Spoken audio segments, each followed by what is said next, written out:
For generations, people have followed the call of the West, a call to wide-open country and rugged adventure. The same call of the West can still be heard today. So come along and discover the spirit and adventure of life today in the Western outdoors.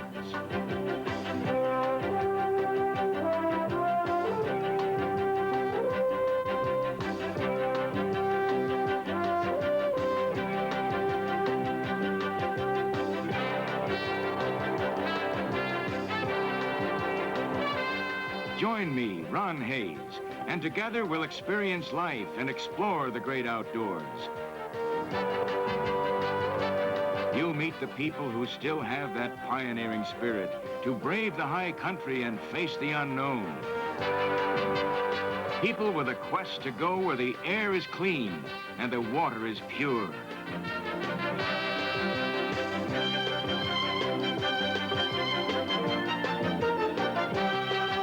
The Western Outdoorsman is brought to you by the Adolph Coors Company, Golden, Colorado.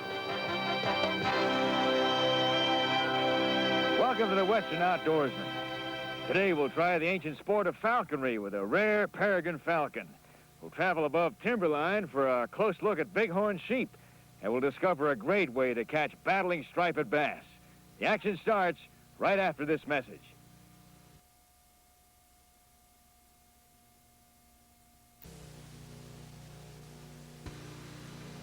Today we'll take a look at one of the rarest birds in the West, a winged hunter, a lightning-fast flyer, and we'll watch it in action.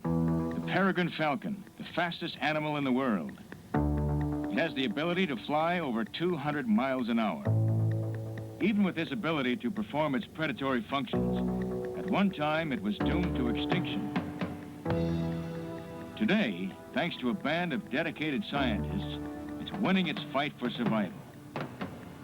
Tom Smylie, a falconer for over 20 years, has reared Charlotte from incubation. She is one of the early birds that we bred in captivity. And I've been involved in this for over 10 or 12 years now, working with the Peregrine Fund in raising peregrines to reintroduce back into the wild where they were becoming extinct. And she is one of those birds that we raised in captivity in the early experiments. And I helped her come out of the shell, and then I developed her as a little downy baby all the way up and teaching her first flights, and now to where she's a very successful hunting hawk. And she's just a part of me and a part of my life. There's not a day goes by that I'm not conscious of her and what I need to do with her and how to fly her. Step up. There's always been a strange kind of attitude about predatory animals. Prejudices against them. Against coyotes, against mountain lions. The falcon is a predatory animal. I asked Tom about this. It's kind of interesting. You know, why people have these biases towards predators, like a wolf, you say, but yet they love the dog. Yet we're a predator the same as them. I wonder if sometimes if it doesn't just sometimes come from the fact of competition. And maybe it's because we think of people killing people as bad, so another animal killing another animal is a bad animal. And fortunately, through education, through learning, people are beginning to respect the predators for what they are, and a falcon is the supreme predator. I mean, it's the fastest animal in the world, and the ability to catch and to survive a quarry. A predator can never become more successful than its prey. Otherwise, if it loses its prey, it loses itself. So predators aren't a problem.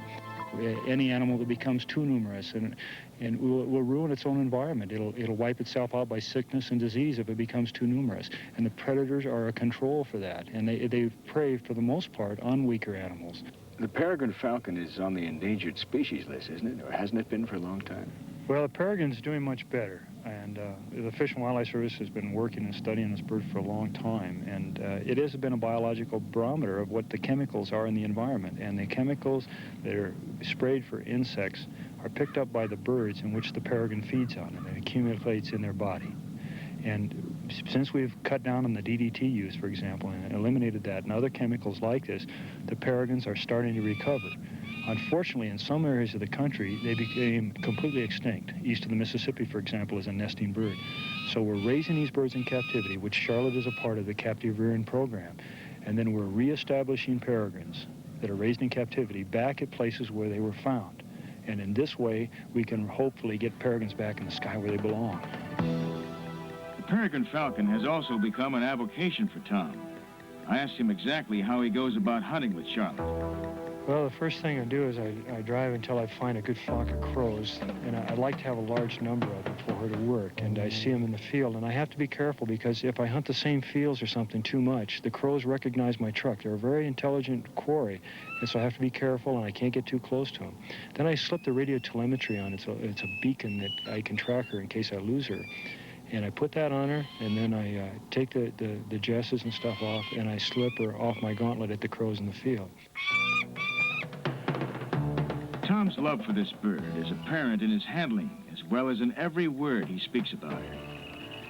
Once she leaves my fist, she just assumes an attack position, like a low-level fighter, you might say, and comes right at him. Usually the crow flock has warning guards around the flock quite often, and they'll let off the distress call. The crows will lift off. Now, the crows will usually, they'll go up in the air a ways, and then first thing they'll do is look for a tree, because a falcon is not maneuverable in a tree or anything to catch them. So they go to the tree. Then I follow her, usually running, and then she keeps the crows in the trees. And then once I get right to the right time and she gets in the right position in the sky, preferably I like her with the sun to her back, so the crows have a little trouble seeing her. And then I rush the tree and scare them out, and then she comes down and busts one. In only the past century, man has drastically altered the world in which he lives, and in doing so, has destroyed animal habitat almost to the point of no return. Fortunately, private groups and governmental agencies have seen fit to intervene by setting up rigid standards and ecological guidelines to help renew our natural resources. So all birds of prey are protected in this country, both federally by the Fish and Wildlife Service and by the states. And therefore, to have a falcon, you have to pass a written test. You have to, in some states, they don't even allow you to have them. Only certain states do. You have to legally obtain your bird by having permits. You have to have your facilities inspected by the state Game and Fish Department, the federal agency, and you have to have state and federal permits to keep them. So therefore, this isn't a factor where you just go out and say, well, I want to become a falconer, go out and get a hawk and take it home. You have to go through a process, and you have to study under a falconer that already knows what he's doing to train the person. So it's a very restrictive thing, and I think it's very good. And it's a play for your emotions and your feelings, and a lot of it goes back to the fact that maybe we want to be birds, or we respect this animal so much because of its abilities to hunt, and our abilities as predators ourselves, and I think we relate to that. And to see a falcon fly, and to see a falcon come back to you that has the freedom of the skies is I guess why we're really into it, is to catch that moment when the predator takes the quarry, to see that right in front of your eyes, that if you walked in nature, it would take you years to see just one time. The essence of it is speed and power and command of the air. Ornithology is my background. I love all types of birds, but I often feel the expression, other birds flap, peregrines fly.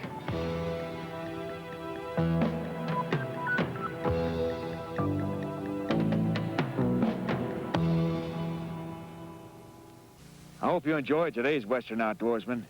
Come with us again next week, and we'll explore the wild American West.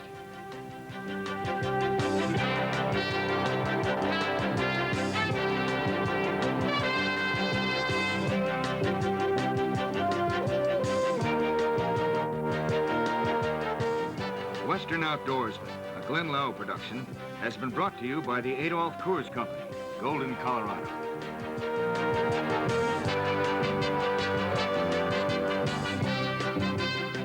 We would like to thank the U.S. Fish and Wildlife Service and the Colorado Division of Wildlife, in cooperation with the International Association of Fish and Wildlife Agencies, for their assistance.